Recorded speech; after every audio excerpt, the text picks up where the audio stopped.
एकादशी की कथा इस प्रकार से है। प्राचीन काल में एक चक्रवर्ती राजा राज करता था। उसका नाम हरिश्चंद्र था। वह अत्यंत वीर प्रतापी तथा सत्यवादी था। उसने अपनी स्त्री तथा पुत्र को बेच डाला। वह स्वयं एक चंडाल के यहाँ कफन लेने का काम करने लगा, परंतु उसने इस आपत्ति के काम में भी सत्य को नहीं छोड़ा। जब इस प्रकार रहते हुए उसको बहुत साल हो गए तो उसे अपने इस नीच कर्म पर बड़ा दुख हुआ और वह इससे मुक्त होने का उपाय खोजने लगा। वह उस जगह सदैव इसी चिंता में लगा रहता था कि मैं क्या करूं।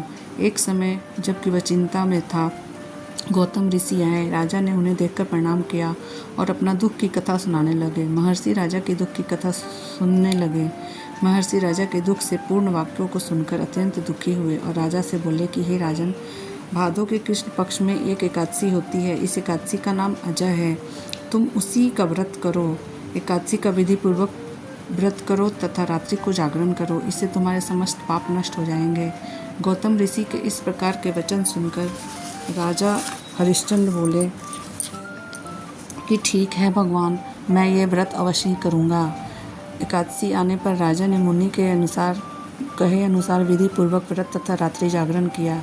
उसी व्रत के प्रभाव से राजा के समस्त पाप नष्ट हुए और वह स्वयं स्वर्ग में नगाड़े बजने लगे तथा पुष्पों की वर्षा होने लगी। उसने अपने समान सभी भगवानों को देखा, खड़ा पाया। उसने अपने मृतक पुत्र को भी जीवित तथा स्त्री को वस्त्र तथा आभूषणों से युक्त देखा।